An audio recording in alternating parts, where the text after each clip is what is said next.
Dans le livre du prophète Jérémie, il est écrit : « Mon peuple a commis un double mal, ils m'ont abandonné, moi, la source d'eau vive, pour se creuser des citernes crevassées, qui ne retiennent pas l'eau. » Et le psalmiste s'écrie : « Comme une biche soupire après des courants d'eau, ainsi mon âme soupire après toi, ô Dieu.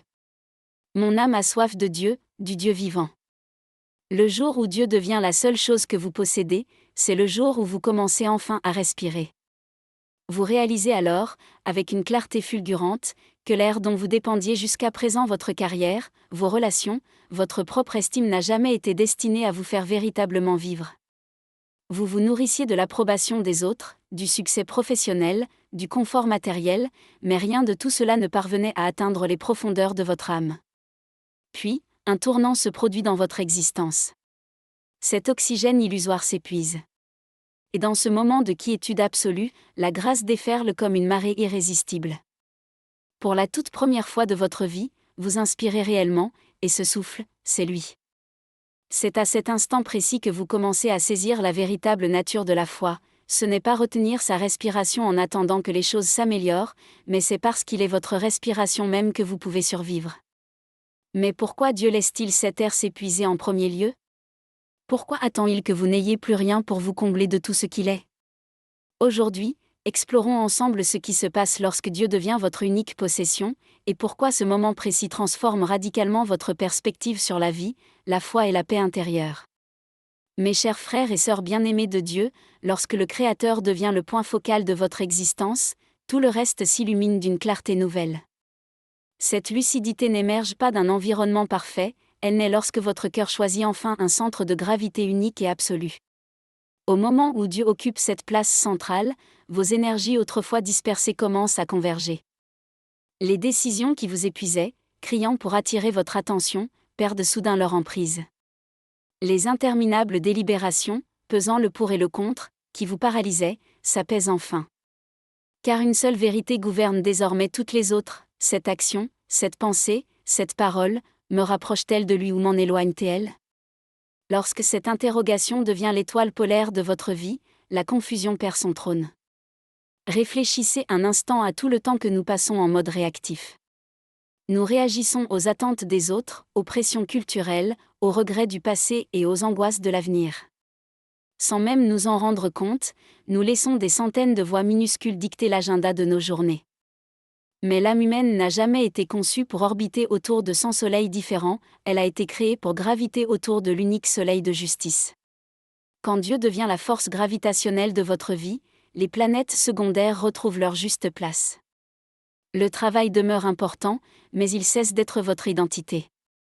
Les relations restent précieuses, mais elles ne déterminent plus votre valeur. L'argent reste utile, mais il n'écrit plus votre avenir. Chaque chose est ramenée à son rôle originel, car plus aucune d'entre elles n'est votre Dieu. Cette clarté transforme également la manière dont vous interprétez les portes qui se ferment. Auparavant, chaque retard ou chaque obstacle ressemblait à un échec personnel. Désormais, vous pouvez poser une question bien plus pertinente : quelle protection, quel élagage ou quelle préparation Dieu est-il en train d'opérer en moi à travers cette situation ? Son « non » n'est pas une condamnation finale, mais une direction pleine d'amour. Une porte close peut être une miséricorde déguisée, vous détournant de chemins qui auraient volé votre dévotion à son égard. Quand il est le centre, vous cessez d'adorer les portes ouvertes pour vous tourner vers le Maître qui, dans sa sagesse, ouvre et ferme les portes. Cette clarté modifie votre rythme. Vous ne courez plus à perdre haleine pour rattraper les autres ou pour vous conformer à une norme de comparaison. Vous commencez à marcher à la vitesse de l'obéissance. Vous ne poursuivez plus 5 objectifs contradictoires, mais un seul qui gouverne tous les autres, lui plaire en tout ce que vous pensez, dites et faites.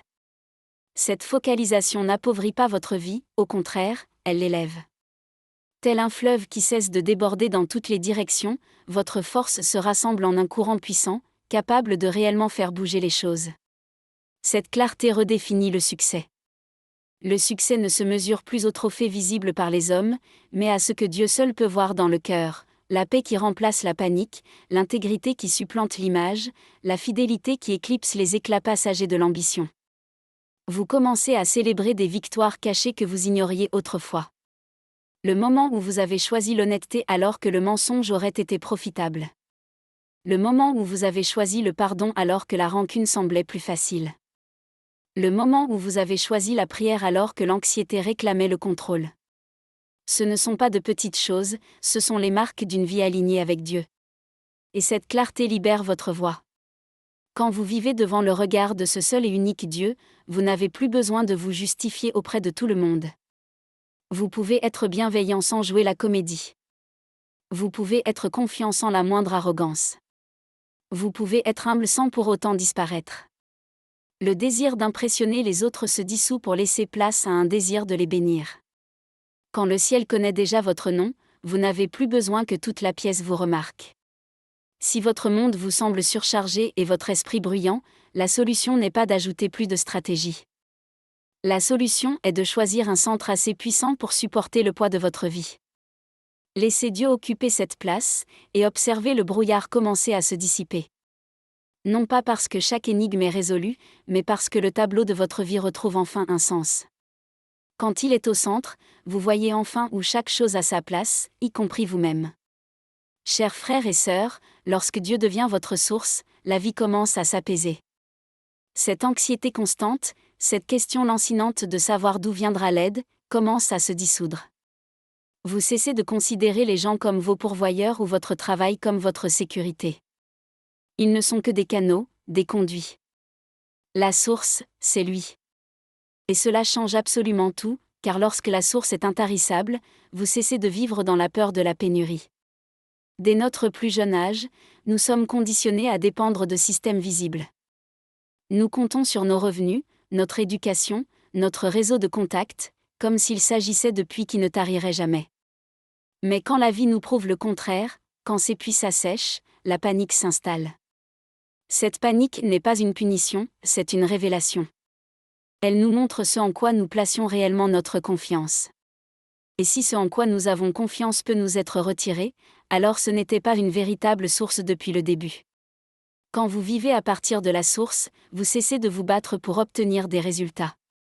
Vous priez, vous travaillez, vous planifiez, mais vous ne paniquez plus. Vous reconnaissez que la bénédiction n'est pas une transaction que l'on mérite, mais l'expression d'une relation. Le sarment ne se force pas à produire du fruit, il reste simplement attaché au CEP, et le fruit apparaît en sa saison. Jésus l'a dit très clairement, « Sans moi, vous ne pouvez rien faire ». Il ne voulait pas dire que nous sommes incapables de toute activité, il voulait dire que sans demeurer en lui, nous ne pouvons rien faire qui dure, rien qui ait un poids d'éternité. Cette perspective confère une dignité tranquille aux jours ordinaires. Vous pouvez gérer le succès sans orgueil et affronter la perte sans désespoir, car ni l'un ni l'autre ne vous définit. Vous pouvez donner librement, car vous n'avez plus peur de vous épuiser. Vous pouvez vous reposer quand les autres s'empressent, car votre source ne dépend pas des échéances ni de l'approbation humaine. Dieu n'est pas limité par votre titre de poste, vos économies ou votre force. Il peut nourrir Élie par des corbeaux, guider Israël à travers le désert, et il peut vous soutenir à travers n'importe quelle pénurie qui tente d'intimider votre foi. Quand Dieu est votre source, la gratitude remplace la comparaison. Vous commencez à remarquer sa provision d'une manière que vous aviez négligée auparavant. Ce repas qui arrive juste au bon moment. Cet encouragement qui parvient à un instant critique. Cette paix irrationnelle au milieu de l'incertitude. Vous réalisez que le miracle ne réside jamais dans la quantité, mais dans la fidélité. Dieu pourvoit juste assez pour nous enseigner la dépendance. Il pourvoit juste à temps pour nous révéler sa fidélité. Cette confiance ne vous rend pas insouciant, elle vous remplit de foi. Vous arrêtez d'essayer de contrôler ce que vous n'avez jamais pu contrôler. Vous arrêtez de mendier des signes qui prouveraient que vous êtes en sécurité, car vous savez déjà qui est celui qui vous tient fermement. Même si chaque soutien visible venait à disparaître, votre source demeure. Quand cette vérité prend enfin racine, la vie cesse d'être une course pour la survie. Elle devient un acte d'adoration. Vivre ainsi, c'est marcher dans une force tranquille. Les tempêtes peuvent encore se lever, mais votre ancre ne bouge plus. Vous savez d'où vient votre provision et où réside votre sécurité, en celui qui ne change jamais. Quand Dieu est votre source, tout le reste devient secondaire. Et pourtant, curieusement, tout le reste commence à s'écouler à nouveau, avec paix et avec un but. Mes frères et sœurs, lorsque votre cœur choisit enfin Dieu comme son but ultime, tout ce qui est superflu commence à se détacher de vous. Cette compétition incessante pour l'attention, cette course à la reconnaissance, ce lourd fardeau de devoir prouver votre valeur, tout cela commence à perdre son emprise. Vous réalisez que beaucoup de ce qui vous épuisait n'a jamais été la volonté de Dieu, mais simplement le bruit de votre ego qui voulait être vu. La véritable puissance commence au moment où votre ambition se transforme en dévotion. La plupart des gens vivent en étant tiraillés dans une douzaine de directions différentes. Ils veulent plaire à Dieu, mais ils veulent aussi plaire à tous les autres. Cette concentration divisée ne produit que de la fatigue, pas de l'excellence. Mais lorsque votre objectif se réduit à une seule chose, marcher avec lui, vous acquérez une force intérieure que le multitâche ne pourra jamais offrir. Vous commencez à vivre avec des motivations pures. Chaque décision est passée au même filtre. Est-ce que cela glorifie Dieu ? Soudain, la confusion se transforme en clarté, car vous avez déjà choisi votre seul et unique public. L'apôtre Paul a parfaitement saisi cette idée: je fais une seule chose, oubliant ce qui est en arrière et me portant vers ce qui est en avant, je cours vers le but. Cette déclaration ne consiste pas à effacer le passé, mais à refuser de se laisser distraire par lui. Paul comprenait qu'une focalisation dispersée affaiblit la destinée. Vous ne pouvez pas courir vers l'avant tout en regardant constamment à gauche et à droite. Vous ne pouvez pas poursuivre la volonté de Dieu tout en mesurant vos progrès au pas des autres. Quand Dieu devient votre unique quête, vous trouvez enfin le repos dans l'action. Vous bougez, mais sans agitation. Vous travaillez dur, mais sans lutter. Cette transformation vous donne le pouvoir de lâcher les fardeaux que vous n'avez jamais été destiné à porter. Vous n'avez pas à contrôler les résultats ni à réparer tout le monde autour de vous. Vous devez simplement marcher dans l'obéissance et laisser Dieu gérer les conséquences. La simplicité dans la foi ne signifie pas la paresse, elle signifie l'alignement. Vous n'êtes plus occupé par peur, vous agissez à partir d'un lieu de paix. Vous faites moins, mais vous accomplissez plus, car tout ce que vous faites maintenant découle du bon centre. Quand Dieu est votre but, le succès devient quelque chose de plus profond que la performance. Il ne s'agit plus de faire plus, mais de devenir plus semblable à lui. La patience devient une victoire. L'intégrité devient une récompense. L'amour devient une stratégie. Même la souffrance devient productive, car elle vous façonne à l'image du Christ. Cette focalisation transforme les moments ordinaires en lieux sacrés. Faire la vaisselle, conduire au travail, écouter la douleur de quelqu'un, ce ne sont plus des actes insignifiants. Ils deviennent des parties de votre adoration, car ils sont faits avec lui à l'esprit. La simplicité ramène également la joie dans le voyage. Vous ne reportez plus la paix jusqu'à ce que les circonstances s'améliorent. Vous apprenez à apprécier le processus, car la présence de Dieu est avec vous dans la marche. La ligne d'arrivée ne vous effraie plus, car la joie ne réside pas à la fin, mais dans chaque pas fait avec lui. Celui qui vit avec Dieu pour but ne craint plus l'échec, car chaque revers devient un rappel que le but n'est pas la perfection, mais la connexion. Aujourd'hui, trop de vies sont remplies d'efforts mais dépourvues de direction. Les gens accomplissent de grandes choses mais se sentent vides, car ils ont confondu l'action avec le sens.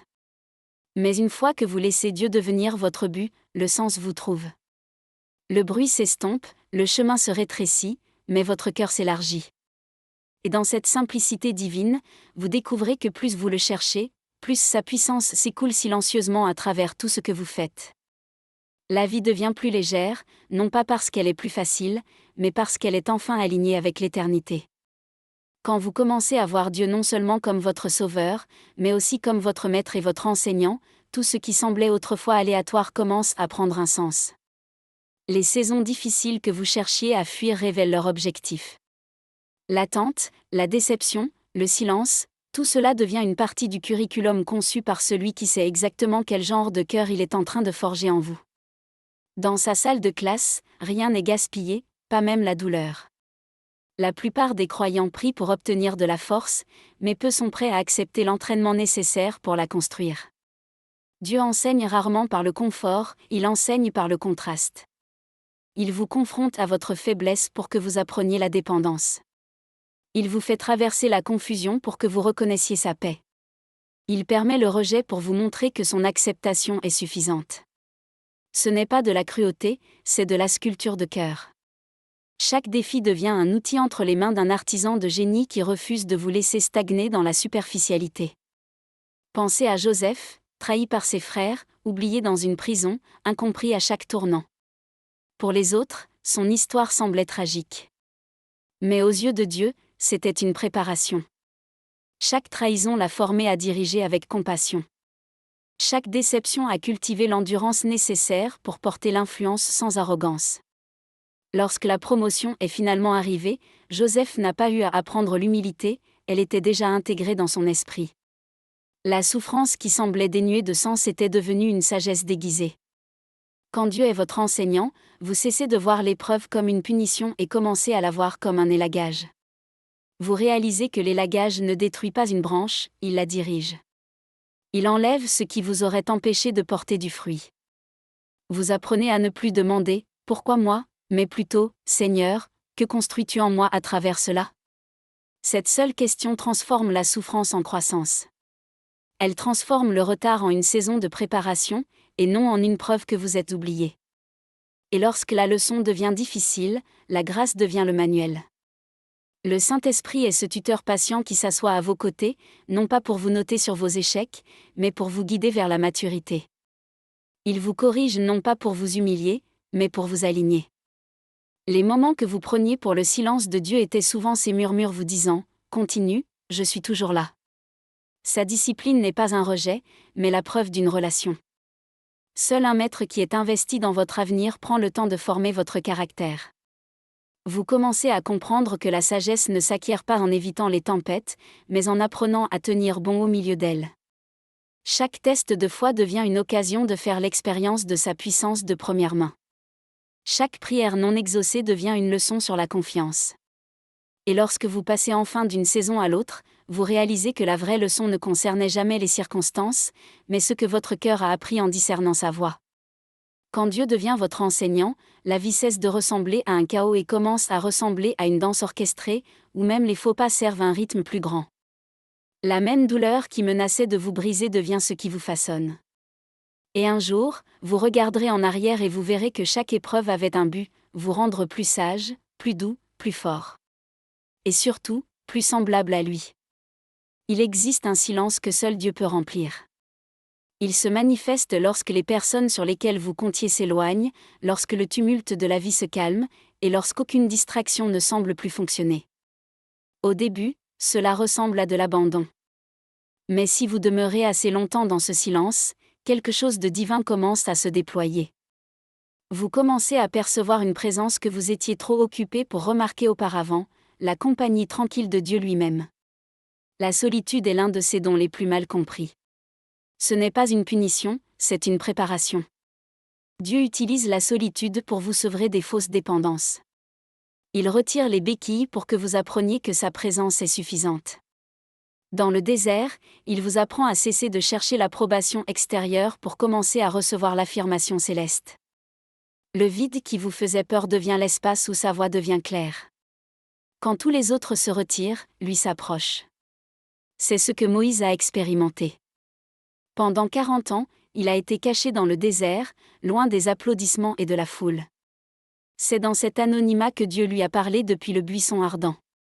C'est dans le silence que Moïse a appris à reconnaître la voix divine.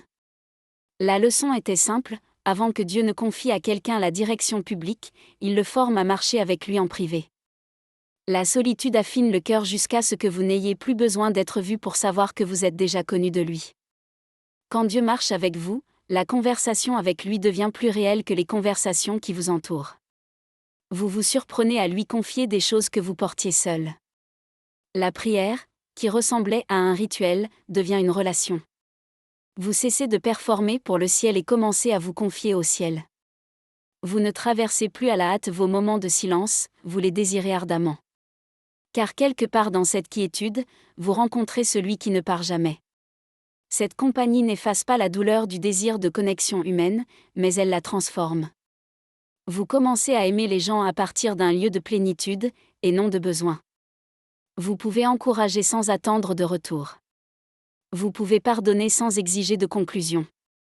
Vous pouvez servir sans craindre d'être négligé. Lorsque votre âme est remplie de sa présence, vous cessez d'exiger des autres qu'ils comblent un vide que lui seul peut satisfaire. Telle est la liberté de l'amitié divine. Il y a une paix qui ne vit que dans la présence de Dieu.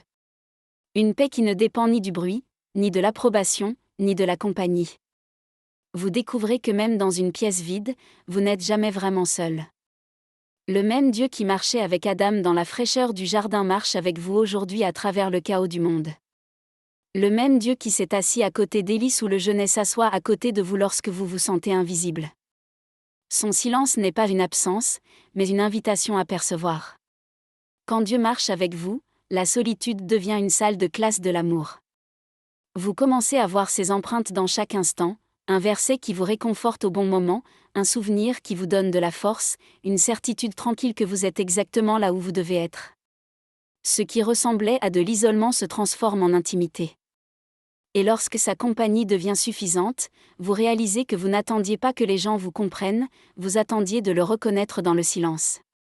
Lorsque votre cœur commence à aimer Dieu plus que toute autre chose, chaque autre amour trouve sa juste place. Vous cessez de vous accrocher aux gens par peur et commencez à les aimer en toute liberté. Vous ne mesurez plus votre valeur à qui reste ou qui part, car votre cœur est ancré en celui qui ne change jamais. C'est là que l'âme guérit enfin de l'épuisement de l'amour conditionnel. L'amour de Dieu devient le rythme régulier qui vous porte à travers chaque saison.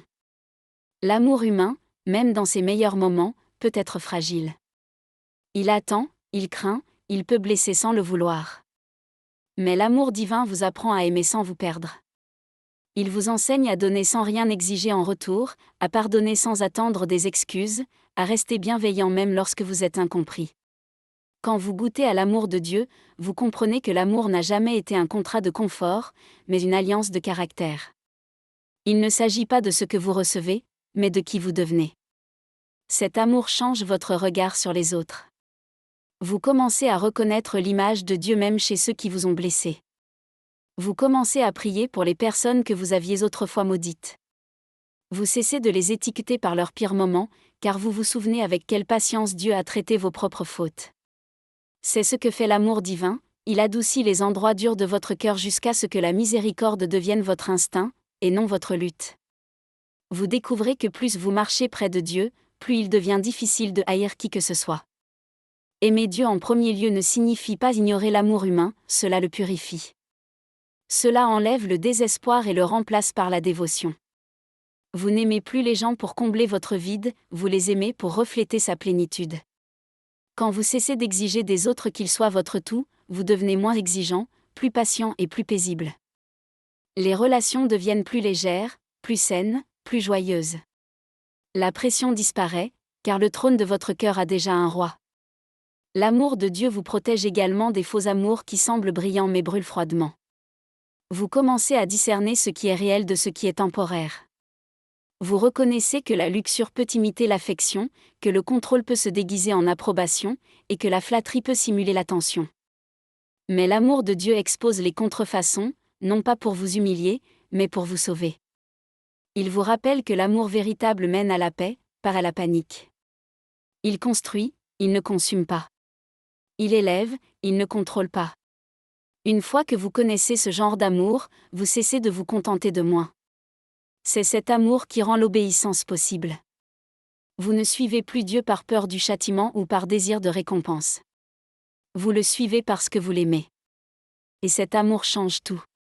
Il rend le sacrifice doux, le pardon naturel et la persévérance possible. Les commandements que vous appeliez autrefois des fardeaux deviennent des expressions d'amour. Vous servez non pas parce que vous le devez, mais parce que vous le voulez. C'est cela que signifie l'avoir comme bien-aimé. Et quand cet amour gouverne votre cœur, la vie cesse d'être un cycle de déception. Vous n'attendez plus la personne parfaite ou le jour parfait pour vous sentir complet. Vous portez la complétude en vous.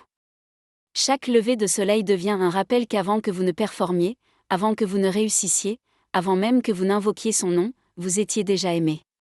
Quand Dieu devient votre bien-aimé, vous comprenez enfin que l'amour n'a jamais été quelque chose que vous deviez trouver. C'est celui qui vous a trouvé en premier. Lorsque nous essayons d'assembler les pièces de notre vie par nous-mêmes, elles semblent fragmentées. Ces rêves brisés, ces relations qui n'ont pas duré, ces prières qui semblent sans réponse, ils ressemblent tous à des fragments aléatoires, jusqu'à ce que Dieu entre en scène. Quand il devient le centre, ces fragments commencent à prendre sens. Ce qui semblait être un désordre commence à révéler un chef-d'œuvre en cours de réalisation. Vous commencez à réaliser que rien n'a été gaspillé, tout faisait partie de son dessein. Quand Dieu n'est pas au centre, même les bénédictions peuvent devenir des fardeaux. Nous nous y accrochons si fort, craignant de les perdre, et nous finissons par adorer les dons qui étaient destinés à nous servir. Mais quand il prend la place qui lui revient, ce fardeau est transféré. Vous ne vivez plus pour empêcher que tout ne s'effondre, vous le laissez orchestrer ce qui doit rester et enlever ce qui doit partir. Soudain, la paix s'installe, non pas parce que tout est réparé, mais parce que vous avez enfin cessé de vous battre avec celui qui sait où chaque pièce appartient. Romains 8h28 nous dit, « Nous savons, du reste, que toute chose concourt au bien de ceux qui aiment Dieu. » Cela ne signifie pas que toutes les choses sont bonnes. Certaines choses font mal, et certaines saisons brisent le cœur. Mais quand Dieu est au centre, même ces fragments douloureux sont tissés dans une tapisserie de rédemption. Il peut prendre une trahison et la transformer en sagesse. Il peut prendre une perte et la transformer en compassion. Il peut prendre un retard et le transformer en préparation. La même main qui a permis la tempête est celle qui ancre votre âme en son sein. Quand vous vivez à partir de ce centre, vous n'avez plus besoin de comprendre chaque détail. La foi remplace l'obsession des réponses. Vous cessez de demander « pourquoi » et commencez à faire confiance à « qui il est ». Vous commencez à voir que Dieu n'a jamais promis d'explication, seulement sa présence. Et dans sa présence, les questions perdent leur pouvoir. Vous apprenez que comprendre toute chose n'apporte pas la paix, lui faire confiance en toute chose, si. Chaque fragment brisé de votre histoire devient un autel sur lequel sa gloire repose. La douleur qui vous a autrefois rendu amer vous rend maintenant bienveillant. Les moments qui vous ont autrefois fait douter vous rendent maintenant humble. Vous cessez de cacher vos cicatrices, car elles racontent l'histoire d'un Dieu fidèle. Chaque cicatrice devient un témoignage de sa capacité à reconstruire ce que le monde appelle irréparable. Les fragments qui vous embarrassaient autrefois deviennent la preuve de son art. Quand Dieu est au centre, l'équilibre remplace le chaos. Vous commencez à prendre des décisions alignées sur l'éternité, et non sur le sentiment temporaire. Vous choisissez la paix plutôt que l'orgueil, le pardon plutôt que la vengeance, la patience plutôt que la panique. Et petit à petit, l'image de votre vie commence à ressembler à celle du Christ, non pas parce que vous l'avez planifié ainsi, mais parce que vous l'avez laissé guider chaque coup de pinceau. Alors, quand tout semble déplacé, ne vous précipitez pas pour le réparer. Invitez à nouveau Dieu au centre. La même parole qui a apporté l'ordre à la création apportera l'ordre à votre cœur. Il prendra ce qui semble aléatoire et révélera le dessein qui a toujours été caché. Chaque fragment a un but, chaque retard a une direction, et chaque blessure porte une rédemption qui attend de se déployer. Quand Dieu devient le centre de tout, plus rien dans votre vie n'est dénué de sens. Au final, tout ce que nous avons poursuivi, tout ce que nous avons perdu et tout ce que nous avons appris nous conduit à une seule et même découverte, Dieu était le sens de tout, depuis le début. Les choses que nous pensions nous compléter n'ont jamais été le fondement, elles étaient des panneaux indicateurs destinés à nous ramener à la source. Quand vous arrivez enfin à cet endroit où rien d'autre ne peut vous satisfaire, vous commencez à voir avec des yeux neufs. Vous comprenez que la paix ne se trouve jamais dans les réponses, mais dans la présence. Pas dans le contrôle, mais dans l'abandon. Quand Dieu devient votre tout, vous cessez de vivre pour les résultats et commencez à vivre à partir de la réalité. Vous ne paniquez plus quand les choses changent, car votre fondement ne change pas. Vous cessez de mesurer votre valeur à ce que vous accomplissez, car son amour est déjà acquis. Vous ne courez plus après le temporaire pour combler le vide éternel. Vous apprenez le contentement, non pas en ayant tout ce que vous voulez, mais en réalisant que vous avez déjà tout ce qui compte. C'est cela, comprendre la signification de tout, voir la vie non pas à travers la peur, mais à travers la foi. Non pas à travers la pénurie, mais à travers la grâce. Vous comprenez que chaque joie et chaque épreuve étaient des outils pour changer votre vie.